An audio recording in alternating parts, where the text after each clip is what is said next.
The Sunrise and the Reaping movie has released even more casting updates for us in the Hunger Games Instagram page. I went through almost every cast member we have so far, so you can check out a playlist on that if you want to be updated with them. Today, I'll be covering our most recent ones yet.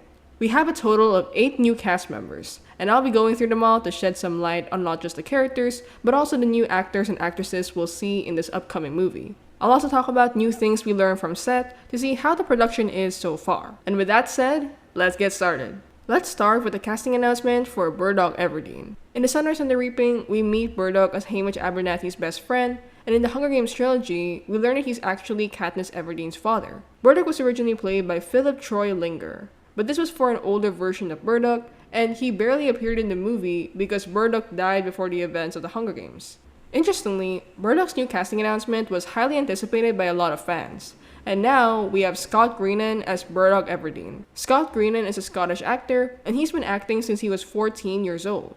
He had his on-screen debut in a movie called Macbeth, and he's credited for 9 movies. Some of his work include the following: Robin Hood, Mary Queen of Scots, and T2 Trainspotting. Appearance-wise, I think Scott looks pretty accurate to how I pictured Burdock. Like, he's young, and surprisingly, he's about 24 years old. Burdock in the book was 15, so this is quite the age jump, but he looks age-appropriate enough if you place him next to Joseph Zeta, or Haymitch's actor. Like, they're supposed to be around the same age group, so I think this could work. After Burdock is the casting announcement for his wife, Asterid March-Everdeen. We meet Asterid in The Sunrise and the Reaping as Burdock's crush, and we all know that they eventually get married and become Katniss and Prim's parents.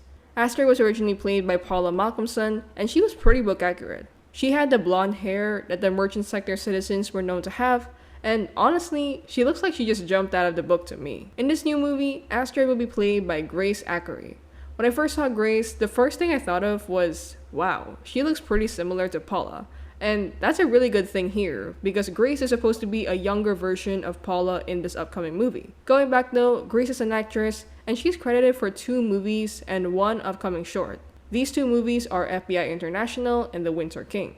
In terms of other projects, I did a bit of digging, and I found her on the Royal Central School of Speech and Drama in London, which surprised me because the actress for the District 2 tribute Rangina, or Tatiana Muzondo, was also from this place. Like, small world indeed. In the Royal Central School of Speech and Drama, Grace took up acting in musical theater, and she has a couple of productions here. I think she's really talented, and I'm pretty excited to see her as Asterid. Next is the casting update for Hattie Meeney. Hattie is a District 12 citizen who made alcohol in the Hob, and Haymitch normally went to her to trade. Hattie will be played by Melody Chickacane Brown, and she looks spot on to how I imagine Hattie. Like, I instantly love this casting update, and let's talk about Melody.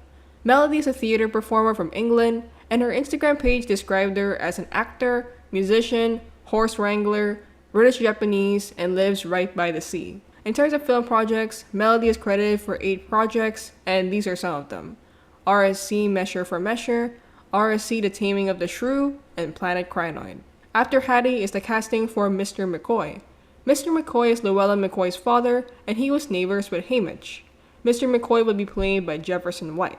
Jefferson is an American actor, producer, and director. He is credited for 34 film projects, and among his work is the official audiobook for The Sunrise and the Reaping. I was actually very shocked that he was the narrator, as I listened to this audiobook months ago, and I remember thinking that his voice was so similar to Woody Harrelson, or the actor who played Haymitch in the original films. I honestly like this narration, and speaking of this, Jefferson claimed that he read the book in 2 days and was an emotional wreck after. And I read the book, I think, in 2 sittings. Wow. I had to go to bed the night before, and then I woke up the next morning and finished it sort of whole cloth. I was weeping like a baby. He described the book as brutal, and honestly, I think he speaks for all Hunger Games fans who read this book, because brutal is an understatement. The Sunrise and the Reaping is the kind of book that makes you feel like you could only read this once, because it's a roller coaster, and a very emotional one. Jefferson went on about this, and explained how he was a huge fan of the Hunger Games, and he was so happy to be a part of this movie. In terms of film projects, here are some of Jefferson's work: Yellowstone, Civil War, God's Country, and Eileen. After Mr. McCoy is the casting update for Proserpina Trinket. Proserpina is Effie's sister, and she's part of the prep team for District 12. In this upcoming movie, she'll be played by Iris Apatow. Iris is an American actress, and she's credited for 12 projects and 2 upcoming ones aside from The Sunrise and the Reaping. Some of her movies include the following: Funny People, Knocked Up, This Is 40, and The Bubble. Appearance-wise, I think she looks perfect to be Elle Fanning's sister, because Elle is going to play Effie, or Iris's on-screen sister, so I'm pretty excited about this casting. Up next is the casting announcement for Vitus, another member of the District 12 prep team. Vitus has very little physical description, especially if you check the Hunger Games wiki. Like, it literally just mentions Vitus having metal apples studding his cheeks, which is peak capital fashion if you ask me. Vitus will be played by Edvin Writing. Edvin is a Swedish actor and writer. He's worked on 23 different projects as an actor, and some of his work include the following: 28 Years Later, Young Royals, and Landslide. After Vitus is the casting update for Tibby. Tibby is the capital attendant we met on the train with Haymitch and the rest of District 12. He serves sandwiches to the tributes on the train, and he's going to be played by Jax Guerrero. Jax is an actor, and I couldn't find anything about him aside from his Instagram page. There, I saw some behind-the-scenes photos of another movie set, but that's pretty much it. Like, I couldn't really find any other projects or film work, so if you guys know more about Jax or Tibby, let me know in the comments. And last but not the least is Hersilia's casting update. Hersilia was a trainer for the 50th Hunger Games, and she will be played by Sandra Forster, a European actress. She doesn't really have any credit aside from The Sunrise and the Reaping on IMDb, and I also found her Instagram page. She has a link in her bio from a website called Cast Forward, and I realized that she has a lot of theater work. She's also great at singing and dancing, and I think she's pretty talented for the role. Overall, those are the new cast members we have right now. At this point, let's get some more information on the production of The Sunrise and the Reaping. There's been a lot of updates on set from the Pen & Propaganda Instagram page, and let's go through them. The most prominent behind-the-scenes news we have right now is the fact that this upcoming film started filming in Spain. We got amazing shots of the set right now. Some of these include the cornucopia, which looks pretty cool and kind of like the ones we saw in the original movies. Another shot shows the tribute plates, and these are where the tributes would eventually stand on before the games formally begin. We also have this sweet photo of the cast together, and it's pretty clear that they're working on set. In terms of other production work, the Sunrise and the Reaping movie casting director, Deborah Zane, spoke up about the work on set. She explains how they started working back in December last year, and that's pretty wild because The Sunrise and the Reaping was released on March 18, so that means that they didn't have access to the book at all. Deborah confirmed this, saying that they got the book on the release date just like everyone else, and before this, they were given an outline by the author Suzanne Collins. This helped them get a vision of what the book was about, and they immediately read the book once they got a copy. Deborah goes on to mention how they wanted to focus on Haymitch, and they had actors send in audition tapes with different scenarios, like a Caesar Flickerman interview or a scene if they were in the Hunger Games. For the casting call for Haymitch, they announced it in any English-speaking country who could do an American accent, and sent a description of who Haymitch was. Eventually, they managed to get our current actor for Haymitch, or Joseph Zeta.